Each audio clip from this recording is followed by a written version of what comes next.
샬롬 할렐루야. 2차 영혼욕 13번째입니다. 사람의 마음과 마음의 크기에 대해서 살펴보겠습니다.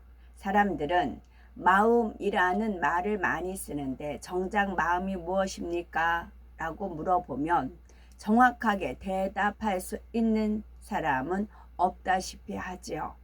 영과 혼, 영혼을 구별하지 못할 뿐 아니라 마음에 대해서도 비슷한 의미로 생각하는 것입니다. 영혼육의 말씀을 잘 양식 삼으면 사람의 마음은 물론 영이신 아버지 하나님의 마음도 더 깊이 이해할 수 있고 구원의 섭리도 더 밝히 깨달을 수 있으며 신속하게 성결되는 길을 찾을 수 있습니다. 아담이 처음 창조되었을 때 마음은 곧 영이었습니다. 하나님께서 생기를 불어 넣으심으로 아담에게는 생명의 씨가 있는 영 자체가 만들어졌고 그 안에 영의 지식 곧 진리의 지식들이 채워졌지요. 아기가 태어나면 자라면서 여러 가지 체험을 통해 지식들을 얻은 후에야 온전하게 사람으로서의 구실을 할 수가 있습니다. 이와 마찬가지로 아담도 하나님과 자신 그리고 하나님께서 창조하신 만물에 대해서 배우며 선과 진리, 빛과 같은 영의 지식을 습득함으로 영으로서의 구실을 온전히 할 수가 있게 되었지요. 이렇게 영 안에 영의 지식이 채워진 것이 바로 아담의 마음이라 할 수가 있습니다. 영 안에 영의 지식이 채워진 것이 바로 아담의 마음입니다. 우리 또한 마찬가지예요. 우리가 영의 사람이 돼서 영의 지식을 이제 채워지는 것이 그것이 우리 마음이어야 됩니다. 마음 씀씀이 하나하나가 진리고 마음 씀씀이 하나하나가 선이고 마음 씀씀이 하나하나가 사랑이어야 된다는 것입니다. 이때는 마음이라는 말이 필요가 없었지요. 마음이 곧 영이기 때문에 영이라고 부르면 됩니다. 그런데 아담이 범죄한 후에는 더 이상 영이라 부를 수 없게 되었지요. 아담이 영이 죽은 상태가 되었기 때문에 곧 진리의 지식들을 하나하나 잃어버리고 비진리의 지식들이 채워졌기 때문에 이때부터는 더 이상 영이 아닌 마음이라고 부르는 것입니다. 사람들은 종종 마음의 크기에 따라서 대인 또는 소인이라 표현을 하기도 하지만 실제로 사람마다 마음의 크기가 다릅니다. 그리고 영이신 하나님의 마음은 그 크기가 무한하시지요. 하나님의 마음은 원래 빛과 소리로 온 우주에 가득하게 펼쳐져 있었고 또한 그 마음 안에 모든 우주가 품어져 있었습니다.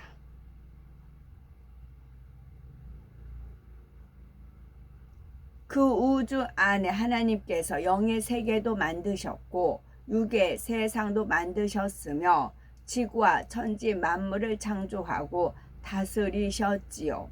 무궁무진한 지식, 지혜, 권능, 사랑 이 모든 것들이 다 하나님의 마음 안에 담겨 있는 것입니다. 그러면 사람의 마음은 그 크기가 어떠할까요? 원래 아담의 마음은 하나님의 영을 닮아서 무한하게 커질 수 있었습니다. 물론 피조물이 창조주 하나님의 마음과 똑같을 수는 없지만 하나님께서 그에게 영의 지식을 담아 주시는 만큼 한없이 넓어질 수 있는 것이지요. 그런데 사람의 영이 죽은 후에는 혼적인 것들이 영을 감싸 버림으로 마음의 크기에 제한이 생겼습니다. 영은 무한히 커나갈 수 있어요. 우리 생각에 마음은 무한히 하나님을 닮았기 때문에 무한히 커나갈 수 있어요. 그런다고 하나님과 같을 수는 없고요. 그러나 이 마음의 크기를 제한하는 것이 뭐냐면 혼이라고요. 혼이 딱 감싸버려요. 그럼 더 클 수가 없어요. 혼이 진리에 속한 영의 혼이면 함께 커나갈 수가 있는 것입니다. 영으로 무엇을 깨닫거나 느끼는 것이 아니라 혼적인 작용을 통해서 마음이 움직이게 되었기 때문이지요. 사람이 살아가면서 혼을 통해 어떤 지식을 얼마나 담고 또 어떻게 활용하는가에 따라 마음의 크기가 한정될 수밖에 없는 것입니다. 자기 생각과 지식, 틀로 생명의 씨를 감싸므로 혼적인 한계 속에서 살아가는 것이지요. 이처럼 혼적인 한계를 가진 사람들 중에도 어떤 사람은 눈앞의 것만을 생각하기보다는 먼 훗날까지 바라볼 줄 알고 적은 유익에 연연해 하는 것보다는 더 큰 것을 생각합니다. 또 쉽게 감정이 요동하기보다는 인내로 자비를 베풀 줄 아는 사람도 있지요. 이런 사람은 비교적 마음이 크다 인정을 받으며 많은 사람이 그 안에 깃들입니다. 그런데 영이 죽은 사람은 비교적 마음이 크다 해도 혼적인 한계를 넘지 못합니다. 예를 들면 삼국지에 나오는 유비는 사랑과 덕이 있어서 많은 사람이 그 마음 안에 깃들였으며 그 중에는 유비보다 지혜와 용맹이 뛰어난 사람도 많았지요. 그러나 그는 의형제를 맺은 관우가 죽임을 당하자 당장 원수를 갚으려고 서두르다가 멸망을 자초하고 말았습니다. 바로 이것이 육의 사람의 한계입니다. 이와 달리 영으로 마음이 큰 사람은 사랑과 덕이 있을 뿐 아니라 그 사랑이 영적인 사랑이며 지혜와 명철, 인내와 절제 등도 함께 임하는 것입니다. 우리가 예수 그리스도를 영접하여 성령으로 영을 나아가는 만큼 영적으로 큰 마음을 가질 수 있습니다. 마음에 있는 비진리의 지식을 버리고 진리의 지식, 곧 영의 지식을 채워 영으로 변화되는 만큼 마음이 무한하게 넓어질 수 있지요. 맨 처음 창조되었던 아담의 마음은 천하 만물을 지배하고 정복하고 다스릴 뿐 아니라 모든 육축과 공중의 새와 들짐승들의 이름을 지을 수 있는 지혜와 지식이 있었습니다. 오랜 세월 에덴 동산에 살면서 낳은 수많은 후손들도 그 마음 안에 품어져 있었고 영의 존재인 그룹들을 거느리고 있었으며 그가 에덴을 지킬 때는 원수 마귀 사단이 감히 넘보지 못할 권세도 가지고 있었지요. 영의 사람이 되어가는 만큼 마음이 커지고 영이신 하나님의 지혜와 사랑 또한 능력과 권세 등을 소유하게 됩니다.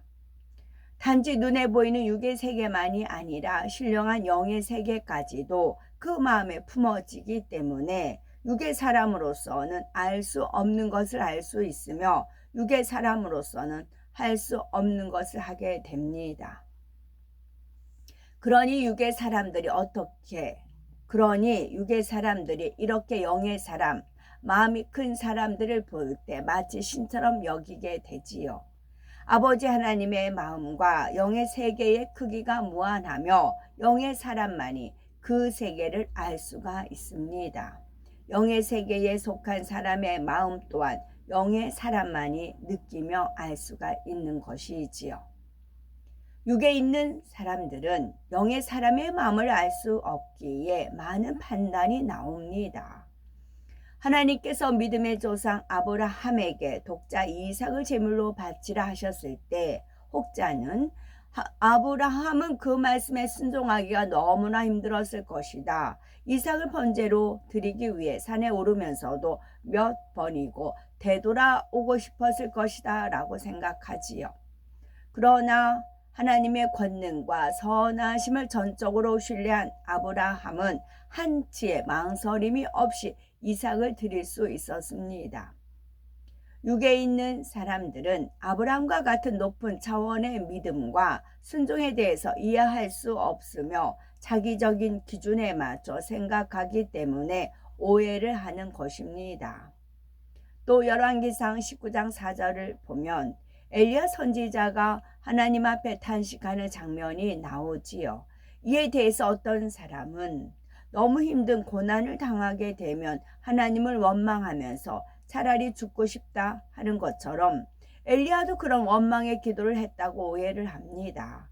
그러나 엘리야는 이스라엘 백성 앞에서 자기 생명을 걸고 하나님의 역사를 나타내 주었었는데도 오히려 더 악을 바라는 사람들을 볼 때 너무나 심령이 상해서 이런 애통의 기도가 나왔던 것입니다.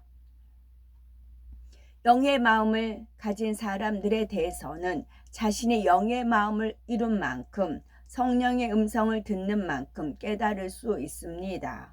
우리가 주의 마음을 가지고 영의 마음을 가지면 영의 사람에 대해서 뿐만 아니라 육의 사람에 대해서도 어떤 오해나 판단 정죄가 나오지 않지요. 혼적으로 판단하는 것이 아니라 마음으로 분별할 수 있기 때문입니다. 그러나 비진리 속에 제한된 육의 마음을 가진 사람은 자기 생각의 한계 속에서 판단하며 자신의 좁은 마음 이상의 것을 헤아리기가 어렵지요. 어떤 사람이 자신을 만날 때마다 얼굴을 굳히고 눈을 피하면서 급히 지나간다면 어떻게 생각하시겠습니까? 자신에게 감정과 미움, 혈기 등 육이 있는 만큼 상대를 판단하게 됩니다. 나한테 감정이 있나 보다 하면서 자신도 상대에게 좋지 않은 감정을 품게 되지요. 그런데 영의 마음을 가진 사람은 그런 판단이 전혀 나오지 않습니다. 나를 싫어해서 그런 것이 아니라 수줍음이 많아서 어색해 하는 것일 수도 있으며 그 밖에 여러 가지 이유가 있을 수 있는 것이지요.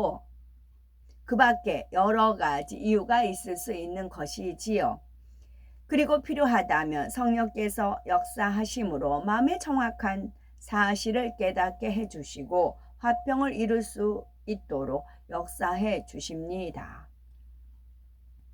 이렇게 영의 마음을 이룬 사람에게는 수많은 사람들이 깃들입니다.